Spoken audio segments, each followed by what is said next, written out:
Hi everyone, solid state पढ़ रहे थे हम लोग और फर्स्ट पार्ट इसका समाप्त किए थे। आज हम लोग इस चैप्टर का सेकेंड पार्ट देखेंगे और हम लोग इसमें स्टार्ट करेंगे close packing in crystalline solids. देखो, क्रिस्टलाइन सॉलिड्स के बारे में ऑलरेडी हम लोग पहले पढ़ चुके हैं कि क्रिस्टलाइन सॉलिड्स छोटे छोटे क्रिस्टल से मिलके बने होते हैं और उस क्रिस्टल में जो कंस्टिट्यूएंट पार्टिकल्स होते हैं, एटम्स, आयंस या मॉलिक्यूल्स, उनका एक रेगुलर अरेंजमेंट होता है और यह जो रेगुलर अरेंजमेंट होता है वह 3 डायमेंशनल स्पेस में होता है और इसी रेगुलर अरेंजमेंट के चलते उस क्रिस्टलाइन सॉलिड का एक डेफिनिट ज्योमेट्रिकल शेप होता है। तो इस क्लोज पैकिंग का मतलब क्या हुआ कि किसी भी क्रिस्टलाइन सॉलिड के क्रिस्टल का जो अरेंजमेंट होता है, मतलब उसके अंदर जो पार्टिकल्स का अरेंजमेंट होता है वह अरेंजमेंट एक ऑर्डर में होता है और जितने भी कंस्टिट्यूएंट पार्टिकल्स होते हैं, एटम्स या आयंस वगैरह, वे सभी एक दूसरे से क्लोजली पैक्ड होते हैं। क्लोजली पैक्ड मतलब वे प्रयास करते हैं कि जितना नज़दीक से नज़दीक हो सके वे आपस में अरेंज्ड रहें। तो नज़दीक से नज़दीक रहने में क्या होगा कि उनके बीच वैकेंट स्पेस ऑलमोस्ट नहीं रहेगा और वे ट्राई करेंगे कि जितना स्पेस अवेलेबल है उसका मैक्सिमम पोर्शन वे ऑक्यूपाई करें और कम से कम जगह खाली रहे। जैसे मान लो कि 100% स्पेस अवेलेबल है पार्टिकल्स के अरेंजमेंट के लिए, तो उस 100% स्पेस में यदि पार्टिकल का अरेंजमेंट जो है, मान लें हम लोग कि इतना स्पेस है, 100% स्पेस हुआ। अब ऐसे जब पार्टिकल्स इसमें अरेंज रहेंगे तो अरेंजमेंट इस प्रकार से होगा कि ये पार्टिकल्स मैक्सिमम स्पेस ऑक्यूपाई करेंगे, अधिक से अधिक। 100% स्पेस कभी ऑक्यूपाई नहीं होगा, मैक्सिमम स्पेस ऑक्यूपाई करेंगे। जितना अधिक से अधिक स्पेस ऑक्यूपाई कर सकते थे तो मैक्सिमम स्पेस ऑक्यूपाई करेंगे और मिनिमम स्पेस वैकेंट रहेगा। तो मैक्सिमम स्पेस मतलब जनरली 60%, 70%, 75% के आसपास इतना स्पेस ही ऑक्यूपाई होता है, जितने क्रिस्टल स्ट्रक्चर या जितने क्रिस्टल अरेंजमेंट अभी तक नोन है उसमें से। तो टोटल अवेलेबल स्पेस में मैक्सिमम स्पेस ऑक्यूपाई किया जाता है पार्टिकल्स के द्वारा और मिनिमम स्पेस जो है वैकेंट रहता है। ऐसा होने से क्या होगा कि उस सिस्टम का, उस क्रिस्टल का डेंसिटी मैक्सिमम होगा और डेंसिटी मैक्सिमम होने से उसका स्टेबिलिटी भी जो है मैक्सिमम होगा, अधिक से अधिक होगा। तो क्लोज पैकिंग का मतलब यही हुआ कि जितना स्पेस अवेलेबल है उस स्पेस का मैक्सिमम पोर्शन पार्टिकल्स के द्वारा ऑक्यूपाइड हो, मिनिमम पोर्शन वैकेंट हो, ताकि उस क्रिस्टल का या सिस्टम का डेंसिटी मैक्सिमम हो और डेंसिटी मैक्सिमम होने से उसका स्टेबिलिटी भी क्या हो, मैक्सिमम हो। अब ये जो हम लोग ऑर्डर्ड अरेंजमेंट जानते हैं क्रिस्टलाइन सॉलिड का, यह अरेंजमेंट हम लोग जानते हैं किसमें, 3 डायमेंशनल स्पेस में। तो हम लोग जो है बात करेंगे 3D अरेंजमेंट की, लेकिन डायरेक्ट 3D में नहीं जाएंगे। एक बार हम फिर से बतलाते हैं 3 डायमेंशनल और 2 डायमेंशनल में क्या अंतर है, 3D और 2D। अच्छा चलो एक 1D भी लिखते हैं। 1D कहने का मतलब कि एक सिंगल एक्सिस होगा, सिंगल एक्सिस, इस तरह से कोई एक एक्सिस। 2 डायमेंशन मतलब इसमें 2 एक्सिस होगा, इस प्रकार का। और 3D मतलब इसमें 3 डायमेंशन होगा, इस प्रकार का। एक्सिस के आधार पे यदि जानोगे तब, और यदि ज्योमेट्री के आधार पे जानो तो 2D हम लोग वैसे अरेंजमेंट या वैसे फिगर को बोलते हैं जिसका आप एरिया निकाल सकते हो लेकिन उसका वॉल्यूम मेजर नहीं कर सकते हो। एरिया निकलेगा लेकिन वॉल्यूम नहीं निकलेगा। लेकिन जो 3D फिगर होता है ना, इसका एरिया भी कैलकुलेट होता है और वॉल्यूम भी कैलकुलेट होता है, सब कैलकुलेट होता है। 1D का ना तो एरिया कैलकुलेट होगा ना वॉल्यूम, इसका केवल लेंथ होता है। तो 1D जिसमें सिंगल एक्सिस हो, जिसका एक लेंथ हो, केवल कोई ब्रेथ हाइट ना हो। 2D मतलब जो 2 एक्सिस में अरेंजमेंट हो, इसका एरिया निकाल सकते हैं, वॉल्यूम नहीं, क्योंकि इसमें लेंथ और ब्रेथ 2 ही चीज़ होगा। और 3D मतलब जिसमें तीनों एक्सिस ड्रॉ कर सकते हैं, x, y, z, जिसका एरिया और वॉल्यूम दोनों कैलकुलेट कर सके, तो उसको हम लोग 3D फिगर बोलेंगे या 3D अरेंजमेंट बोलेंगे। तो ये 1D, 2D और 3D के बीच सिंपल सा अंतर हुआ। तो हम लोग जो पार्टिकल्स का अरेंजमेंट पढ़ेंगे वह पढ़ेंगे 3D में, लेकिन डायरेक्ट 3D में नहीं जाएंगे। पहले हम लोग 1D का अरेंजमेंट देखेंगे, फिर 2D का अरेंजमेंट देखेंगे और लास्टली हम लोग 3D का अरेंजमेंट देखेंगे। तो हम लोग यहाँ से स्टार्ट करने वाले हैं 1D अरेंजमेंट से। हम लोग 1D अरेंजमेंट की बात करें,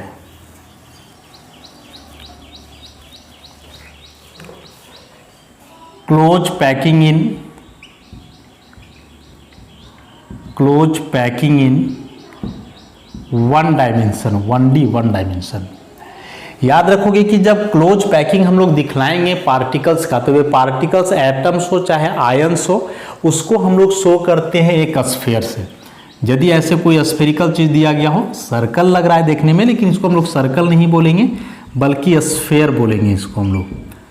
तो सर्कल और स्फीयर में क्या अंतर है? इस सर्कल है 2 डायमेंशनल होता है, इसका केवल एरिया निकलता है, वॉल्यूम नहीं निकाल सकते हो। और स्फीयर 3D होता है, इसका एरिया और वॉल्यूम दोनों निकाल सकते हो। समझ रहे हो बात को?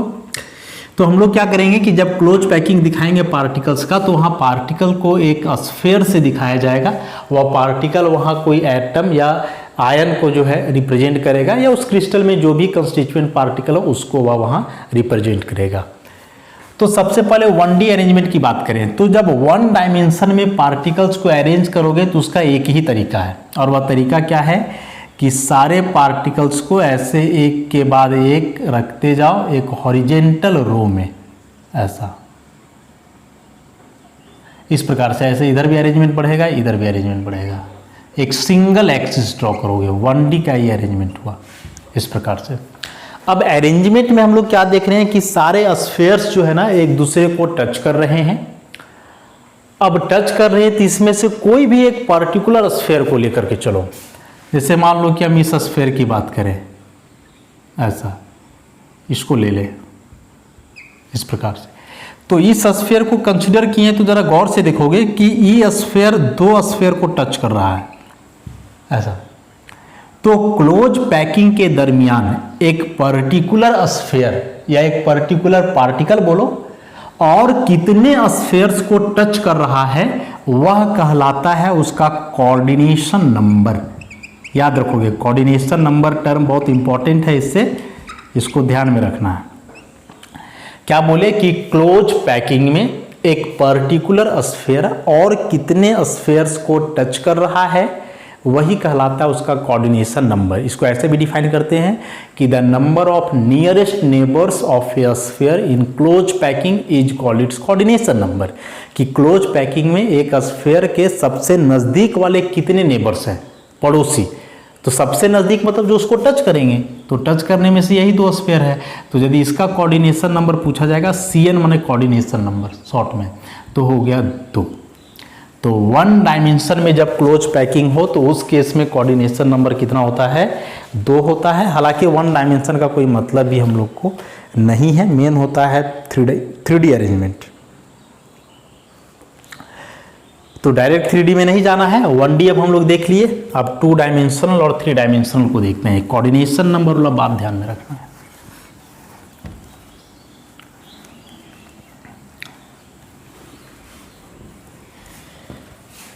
Close packing in 2 dimension, 2 dimension में, इस बार 2 एक्सिस प्लॉट कर पाएंगे हम लोग।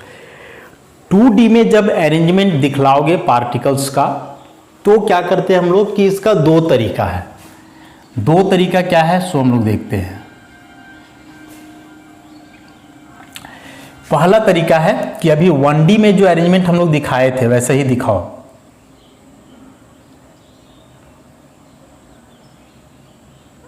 ऐसा दिखाए थे हम लोग। E जो है सो कोई एक लेयर का पार्टिकल हुआ, मान लो इस लेयर को A। तो ऐसे है, मतलब ये सब जो 5 पार्टिकल्स हम दिखाए हैं ना, ये समझो 5 पार्टिकल्स ऐसे है। और फिर जब अगला लेयर बनाओगे तो फिर इसके ऊपर रहेगा, तो एक पार्टिकल के ऊपर जस्ट दूसरा रहेगा। मतलब एक यदि यह पार्टिकल हुआ तो दूसरा पार्टिकल जस्ट इसके ऊपर रहेगा ऐसे, फिर तीसरा पार्टिकल इसके ऊपर रहेगा ऐसे, फिर चौथा पार्टिकल इसके ऊपर रहेगा ऐसे, माने एक के ऊपर एक रहेगा ऐसे। इमेजिन करो ना कि ऐसे 5 बॉल को तुम अरेंज किए और फिर एक बॉल के ऊपर दूसरा बॉल, फिर इसके ऊपर तीसरा बॉल, ऐसे करके। तो यहाँ हम इसके ऊपर तो नहीं दिखा पाएंगे, इसलिए क्या करते हैं कि इसको ऐसे दिखाते हैं, देखो ऐसा। फिर इसके ऊपर ही दिखाएंगे, फिर इसके ऊपर ही दिखाओगे, फिर ही दिखाएंगे, फिर ही दिखाएंगे। तो जैसा अरेंजमेंट इसका है वैसा ही अरेंजमेंट इसका है, तो इसको भी मान लें हम लोग A, ए बतला रहा है रो को, फिर अगला रो ऐसा ही हो जाएगा, सब एक दूसरे को टच करेंगे। इसको भी मान लो ए, नेक्स्ट बनाओगे तो फिर वो ऐसा ही बनेगा, ऐसा, और इसको भी मान लें हम लोग ए, ऐसे ही बनते जाएगा। तो इसमें जितने भी रोज बनेंगे सारे रो जो है एक ही जैसा अरेंजमेंट होगा। ये सब रो को रिप्रेजेंट कर रहा है, एक रो, दूसरा रो, तीसरा रो, चौथा रो, ऐसे करके। तो एक रो में जो पार्टिकल्स हैं इसके ठीक ऊपर दूसरे रो के पार्टिकल्स होंगे, उसके ऊपर तीसरा रो का पार्टिकल्स होगा, मतलब एक के ऊपर एक। तो इस तरह का अरेंजमेंट यदि बनाओगे तो इसमें ध्यान रखना है सबसे पहले कि पहला रो का पार्टिकल हम लोग बना लें और उसके बाद के रो वाले को, जो रो के जो पार्टिकल्स हैं उसको ठीक एक के ऊपर एक दर्शाना है। अब यदि ऐसा अरेंजमेंट करते हो तो इसमें से कोई भी एक पर्टिकुलर स्फीयर को लो, जैसे मान लो हम इस स्फीयर की बात करें, ऐसा इसकी बात करें, देखो जरा गौर से कि कितने को टच कर रहा है।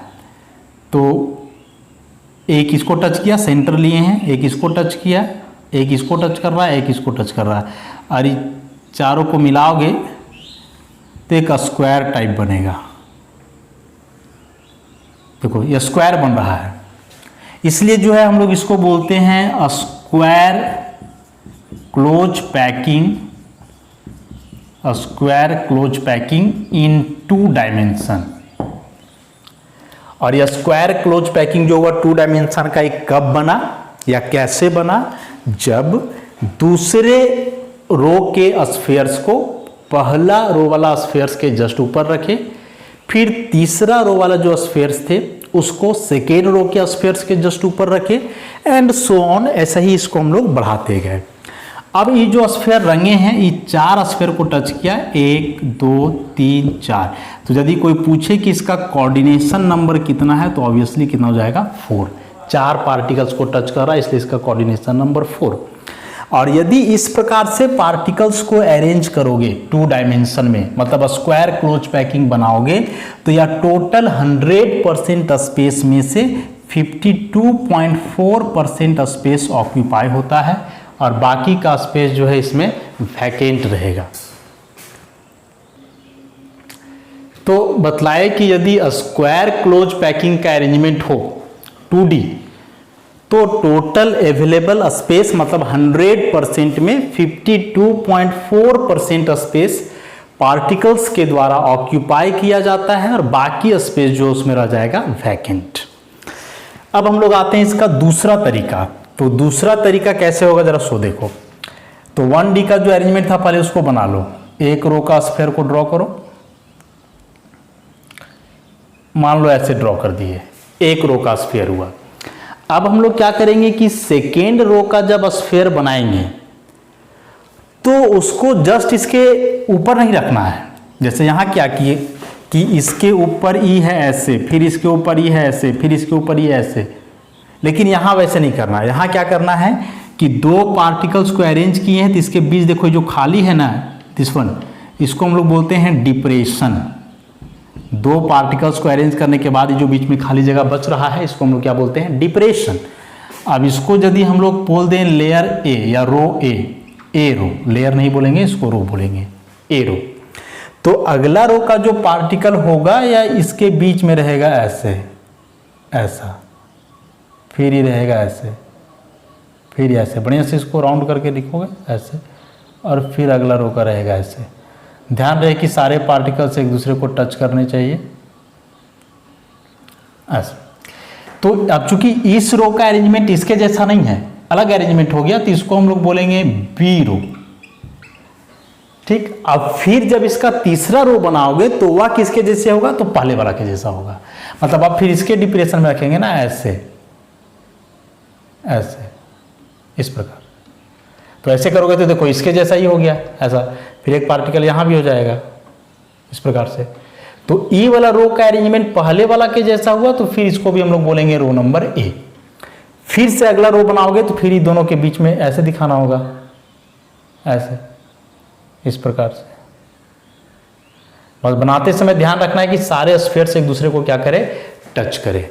तो फिर ये हो गया किसके जैसा, बी के जैसा। तो यहां सब ए के जैसा था, तो इसको हम लोग बोलते हैं ए टाइप अरेंजमेंट, ए टाइप अरेंजमेंट। इसमें ए बी हो गया, तो इसको बोलेंगे ए बी टाइप अरेंजमेंट, ऐसा। तो पहला तरीका जो हम लोग किए 2D का, उसमें था कि एक रो का स्फीयर के जस्ट ऊपर दूसरे रो के स्फीयर को रखना था, उसके जस्ट ऊपर तीसरे रो के स्फीयर को रखना था, फिर उसके ऊपर चौथा रो, ऐसे ही करना था।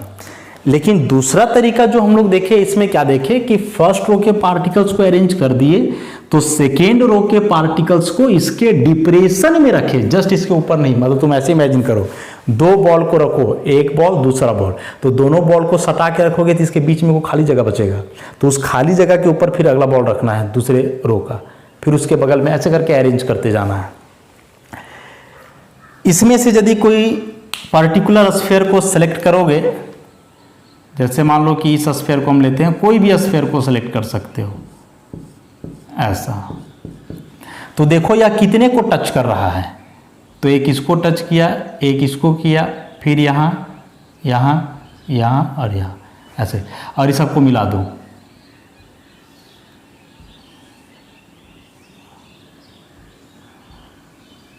इस प्रकार से मिलाने के बाद देखो यह एक हेक्सागोन बन रहा है। हेक्सागोन मतलब 6 साइड का एक फिगर है, एक साइड, दो साइड, 3 4 5 6, हेक्सागोन।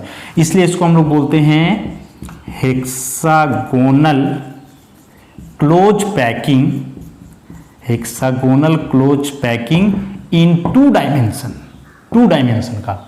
और इसमें से यह स्फीयर 6 को टच किया ना, 1 2 3 4 5 6, इसीलिए इस स्फीयर का कोऑर्डिनेशन नंबर यहाँ कितना हो जाएगा, 6। ऐसा, ऐसे ही हम लोग करते हैं। और ऐसे यदि स्फीयर को अरेंज करोगे, तो इस केस में जो टोटल अवेलेबल स्पेस है, मतलब 100%, उसका 60.4% स्पेस पार्टिकल्स के द्वारा ऑक्यूपाई किया जाता है, और बाकी जो स्पेस बचा 39.6%, उतना स्पेस जो है वैकेंट रह जाएगा, खाली रह जाएगा। तो 1 डायमेंशन में अरेंज करने का एक तरीका था, 2 डायमेंशन में अरेंज करने का 2 तरीका। पहला स्क्वायर क्लोज पैकिंग टाइप बना, और दूसरा हेक्सागोनल क्लोज पैकिंग बना। इसमें से कोऑर्डिनेशन नंबर 6 हुआ, इसमें कोऑर्डिनेशन नंबर 4। हालांकि 1D और 2D का जो कोऑर्डिनेशन नंबर है, इससे हम लोग को बहुत ज़्यादा मतलब नहीं है, मेन है 3D। लेकिन बताया कि 3D में डायरेक्ट हम लोग नहीं जा सकते हैं, इसलिए पहले हम लोग क्या करेंगे कि 1D और 2D के अरेंजमेंट को समझेंगे, और वो हम लोग समझ लिए हैं। अब हम लोग जरा 3D का अरेंजमेंट भी देख लें इसमें।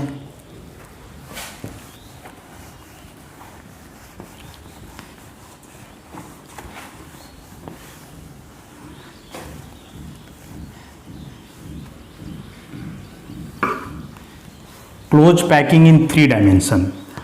तो देखो 1D का अरेंजमेंट था, तो उसी में स्फीयर्स को हम लोग 2 तरीके से रखे, तो 2 अलग अलग अरेंजमेंट मिला, सिंपल स्क्वायर क्लोज पैकिंग और हेक्सागोनल क्लोज पैकिंग। अभी जो 2 डायमेंशन में 2 अरेंजमेंट हम लोग को मिला, स्क्वायर क्लोज पैकिंग और हेक्सागोनल क्लोज पैकिंग, ये दोनों के मदद से अब हम लोग 3D का अरेंजमेंट करेंगे। तो अब जो हम लोग करेंगे क्लोज पैकिंग इन 3 डायमेंशन, तो 2 तरीके से होगा। पहला तरीका इसमें हुआ close packing in 3 dimension from 2 dimensional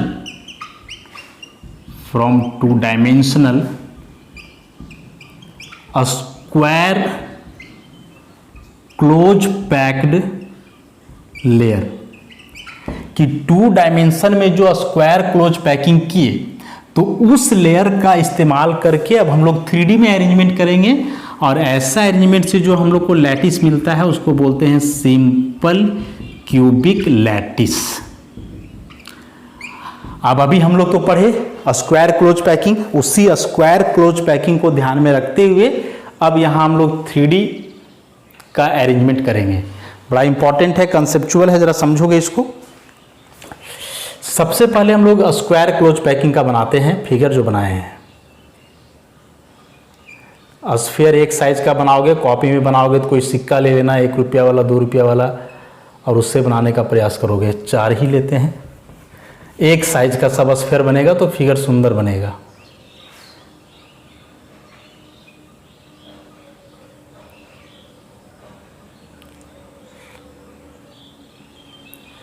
पूरा फिगर ही बनेगा, उसके बाद अच्छे से समझ में आएगा। अभी बस कैसे बनेगा वो तरीका हम बताते हैं, उसी को केवल ड्रॉ करते जाओगे।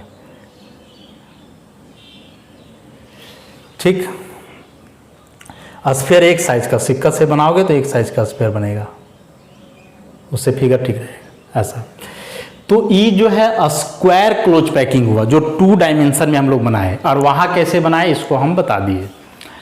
अब क्या करो, ये हम लोग का एक लेयर हुआ, ऐसे ये लेयर हुआ, मतलब ये जो बहुत सारे स्फीयर्स हैं इसको ऐसे तुम समझो। फिर अब तुम अगला लेयर बनाओगे, फिर इसके ऊपर, तीसरा लेयर इसके ऊपर, चौथा लेयर इसके ऊपर, मतलब एक लेयर का जो स्फीयर्स हैं उसी के ठीक ऊपर दूसरे लेयर का स्फीयर्स होंगे, उसके ठीक ऊपर तीसरे लेयर का स्फीयर्स होंगे, उसके ठीक ऊपर चौथे लेयर का स्फीयर्स होंगे, ऐसे ही बढ़ते जाएगा।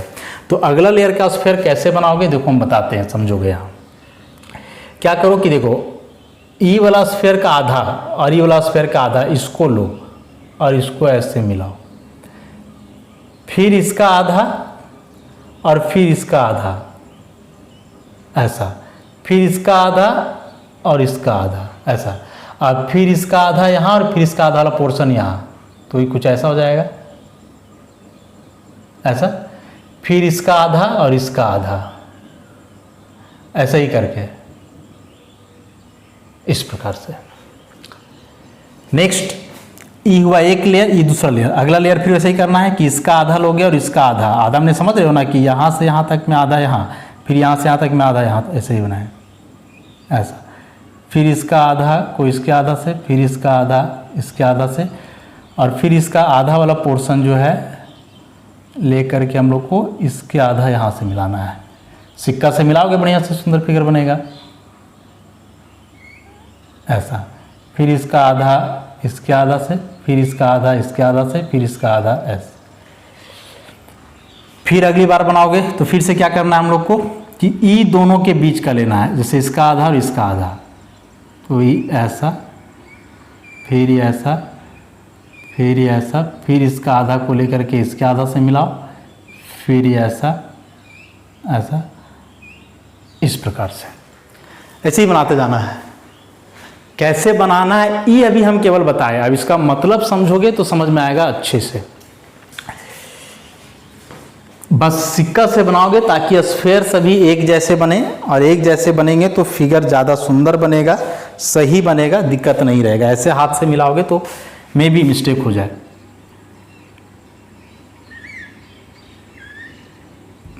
ऐसा, अब देखो इसमें समझना क्या है, सो इसको मानो ए लेयर, इस बार हम लेयर बोल रहे हैं, रो नहीं बोल रहे हैं, लेयर। लेयर का मतलब क्या हुआ कि जैसे ये जो 4 पार्टिकल है सामने का है, ये चारों के पीछे 4 पार्टिकल्स हैं, उसके पीछे 4 पार्टिकल्स, उसके पीछे 4 पार्टिकल्स, ऐसे 4 बार। तो ऐसे देखोगे, ई वाला स्फीयर के जस्ट पीछे हुआ ई, इसके पीछे है ई और इसके पीछे है ई। इमेजिन करो 3D फिगर है, क्या बोले कि ई सामने वाले स्फीयर्स हुए, इसके पीछे पीछे स्फीयर है, मैंने इसके पीछे भी है, इसके, तो इसके पीछे तो स्फीयर बोर्ड या कॉपी पे हम लोग नहीं दिखा सकते हैं, तो उसको हम लोग ऐसे करके दिखाएंगे कि इसके पीछे ई, इसके, फिर इसके पीछे ई, इसके पीछे ई। उसी प्रकार से ई वाला स्फीयर के पीछे ई, इसके पीछे है ई और इसके पीछे है ई, पीछे साइड में वो सब है, इसलिए आधा आधा पोर्शन दिख रहा है, आधा पोर्शन जो है पीछे साइड में है, फिर इसके पीछे ई, इसके पीछे ई और इसके पीछे ई वाला स्फीयर। सेम वे में इसके पीछे ई स्फीयर है, इसके पीछे ई है और इसके पीछे ई है। वैसे इसको लोगे तो इसके पीछे ई स्फीयर है, इसके पीछे ई वाला है और इसके पीछे ई वाला है। वैसे एक स्फीयर के जस्ट पीछे जो है दूसरा स्फीयर है। तो यदि मान ले हम लोग कि पहला लेयर हुआ ए, तो इसके जस्ट ऊपर रहेगा दूसरा लेयर, फिर इसके ऊपर तीसरा लेयर, फिर इसके ऊपर चौथा लेयर, फिर इसके ऊपर 5वां लेयर, फिर 6ठा लेयर, ऐसे करके रहेगा। तो ई लेयर ये है तो ई भी ये रहेगा, ई भी ये रहेगा, ई भी ये। 4 लेयर हम लोग बनाए हैं, 1 2 3 4, या इधर से भी देखो 1 2 3 4, ऐसे 4 लेयर। अब इसमें से हम क्या करते हैं जरा ध्यान से देखोगे, हम क्या बोले कि ई वाला स्फीयर है तो इसके पीछे ई है, ठीक, तो इसका सेंटर पहले सामने का 4 स्फीयर ले लो, 1 2 3 4, ये चारों का सेंटर ले लो तो 1 2 3 4, और ये चारों को मिला दो तो एक स्क्वायर बना, इसलिए इसको स्क्वायर क्लोज पैकिंग बोलते थे हम लोग। अब क्या किए कि इसके जस्ट पीछे वाला स्फीयर लिए, तो इसके जस्ट पीछे यहाँ है तो फिर इसका सेंटर लो। उसी प्रकार से ई वाला स्फीयर है तो इसके पीछे ई है तो इसका सेंटर लिया जाए। और अब बचा ई, तो इसके पीछे भी स्फीयर यहाँ होगा, यहाँ मतलब इसके जस्ट पीछे, वो हम लोग को दिख नहीं रहा है लेकिन वहीं होगा, तो इसको यहाँ ले लेते हैं इस सेंटर में, क्योंकि यहाँ बोर्ड पर जो ड्रॉ किया थोड़ा तिरछा है ना, कि जैसे ई है तो इसके जस्ट पीछे तो नहीं है स्फीयर, बस इससे तिरछा जा करके है। उसी प्रकार से इससे तिरछा थोड़ा यहाँ है, इसका तिरछा यहाँ है, तो उसी प्रकार से इसको देखोगे तो इसके क्रॉस में यहाँ कोई स्फीयर होगा इसके पीछे वाला। तो अब ये जो 4 सेंटर हम लोग लिए, ये चारों को आपस में मिला दो ऐसा, और फिर ये सबको आपस में मिला दो, सबका कॉर्नर ऐसा, इस प्रकार से। और अब जरा इमेजिन करो, ये जो हम मिलाए हैं 8 स्फीयर्स के कॉर्नर्स को, तो ये मिलाने से देख रहे होगे तुम लोग कि एक क्यूब बन रहा है, नहीं बढ़िया सा एक क्यूब बन रहा है। इसको डार्क कर देते हैं हम, ये देखो, ये यहाँ से यहाँ हुआ, फिर ये यहाँ से यहाँ हुआ, फिर ये यहाँ से यहाँ है, दिस वन ऐसा। अरेंजमेंट को समझोगे ध्यान से, फिर ये ऐसा है, ये यहाँ हुआ ऐसे से, और ये हुआ ऐसा, इसको यहाँ से दिस वन। अब देखोगे कि क्यूब का जो 8 कॉर्नर्स हैं, 1 2 3 4, तो सामने का जो 4 कॉर्नर्स है ना, ये चारों कॉर्नर्स पे ये 4 पार्टिकल है, 1 2 3 4 ऐसे लिख देते हैं हम, नंबरिंग कर देते हैं। ये नंबर 1 हुआ, ये 2 हुआ ऐसे, 1 2 ये 3 ये 4, ये सामने के 4 कॉर्नर वाले पार्टिकल्स हैं ऐसा, ये चारों कोना पे लटका हुआ है स्फीयर। उसी प्रकार से जो पीछे का 4 है, इसमें भी 4 स्फीयर्स होंगे, तो इसको 1 2 3 4 किए तो यहाँ वाला स्फीयर मान लो 5, इसको मान लो 6, इसको मान लो 7, इसको मान लो 8, मतलब ये क्यूब के 8 कॉर्नर्स पे 8 स्फीयर्स हैं कॉर्नर पे ऐसे, और बीच में जो से क्यूब खाली रह जाएगा। तो ऐसा अरेंजमेंट करने के बाद देख रहे हो ना कि एक सिंपल सा क्यूब बन रहा है, इसलिए इसको हम लोग बोलते हैं simple cubic lattice, simple cubic lattice, या इसको हम लोग लिखते हैं सिंपल क्यूबिक सेल, शॉर्ट में SCC, सिंपल क्यूबिक सेल ऐसा। और ये अरेंजमेंट कब मिला हम लोग को? जब 2 dimensional square close packed layers को एक दूसरे के साथ अरेंज किए और एक लेयर के जस्ट ऊपर दूसरे लेयर के पार्टिकल्स को रखे, उसके ऊपर तीसरे लेयर के पार्टिकल्स को रखे। ऐसे करके पार्टिकल्स को जब हम लोग अरेंज किए, तब जाकर के जो अरेंजमेंट हम लोग को मिला, उसी को हम लोग बोले सिंपल क्यूबिक लैटिस। अब यहां यदि बात करें हम लोग कोऑर्डिनेशन नंबर की, तो इस अरेंजमेंट से यहाँ कोऑर्डिनेशन नंबर को बतला पाना थोड़ा मुश्किल है। थोड़ा मुश्किल इस केस में है कि ये जो 8 स्फीयर्स हम बोले ना, 1 2 3 4 5 6 7 और एक ही 8, तो ये 8 स्फीयर्स जो है कॉर्नर पे है। इमेजिन करो एक क्यूब का 8 कोना, मतलब बॉक्स समझ लो कोई, उसका 8 कोना है, 8 कॉर्नर्स पे पार्टिकल्स हैं। हम लोग पढ़े हैं कि वे 8 कॉर्नर वाले जो पार्टिकल्स होते हैं वे पूरा के पूरा इसी यूनिट सेल में नहीं है, बल्कि वे 8 में बटे रहते हैं, और एक कॉर्नर पार्टिकल का कंट्रीब्यूशन उसमें होता है 1/8। अब क्या होगा कि इस क्यूब के अंदर जो खाली जगह बचेगा, चूंकि 8 कॉर्नर पे पार्टिकल्स हैं, तो इस क्यूब के अंदर जो खाली जगह बचेगा, उस खाली जगह को यदि कोई पार्टिकल ऑक्यूपाई करता है, तो वह सेंटर वाला पार्टिकल जो इस क्यूब के बॉडी का सेंटर में है, तो वह बॉडी सेंटर वाला पार्टिकल्स क्या करेगा कि 8 कॉर्नर पार्टिकल्स को टच करेगा, तब कोऑर्डिनेशन नंबर उसका हो जाएगा 8, जिसको हम लोग बोलते हैं BCC lattice, body centred cubic lattice. तो इस BCC लैटिस को आगे हम लोग डिटेल में पढ़ेंगे, बताएंगे। अभी सिंपल क्यूबिक सेल में हम लोग कोऑर्डिनेशन नंबर को डिफाइन नहीं कर पाएंगे कि इसमें कितना कोऑर्डिनेशन नंबर होगा। तो इस तरह से क्लोज पैकिंग में आज हम लोग 4 अरेंजमेंट देखे। 1D का एक अरेंजमेंट, 2D का 2 अरेंजमेंट, स्क्वायर क्लोज पैकिंग और हेक्सागोनल क्लोज पैकिंग, और 3D का एक अरेंजमेंट सिंपल क्यूबिक सेल वाला, सिंपल क्यूबिक लैटिस, जो कैसे बना, तो 2 dimensional square close pack layer से। देखो एग्जाम में जो है ना ऐसे फिगर बनाने नहीं आता है, नहीं आता है, किसी भी एग्जाम में नहीं आता है। इस टाइप के फिगर से मेनली जो क्वेश्चन आता है वह जनरली आता है कोऑर्डिनेशन नंबर से रिलेटेड आता है, या फिर एफिशिएंसी की कितना स्पेस ऑक्यूपाई करेगा। तो ये जो हम सिंपल क्यूबिक लैटिस बताए, इसमें कितना स्पेस ऑक्यूपाई होता है इसके बारे में भी आगे हम लोग पढ़ेंगे। 52.4% 100 में, यदि पार्टिकल को ऐसे 3D में अरेंज करोगे तब। तो अब जो इसका दूसरा कैटेगरी बचा, close packing in 3 dimension from 2 dimensional hexagonal close packed layer. 2D में 2 अरेंजमेंट था ना, तो स्क्वायर वाला से ही बना, और जो हेक्सागोनल क्लोज पैकिंग बच गया था उससे हम लोग देखेंगे कि किस प्रकार का 3D अरेंजमेंट मिलता है स्फीयर्स का या पार्टिकल्स का।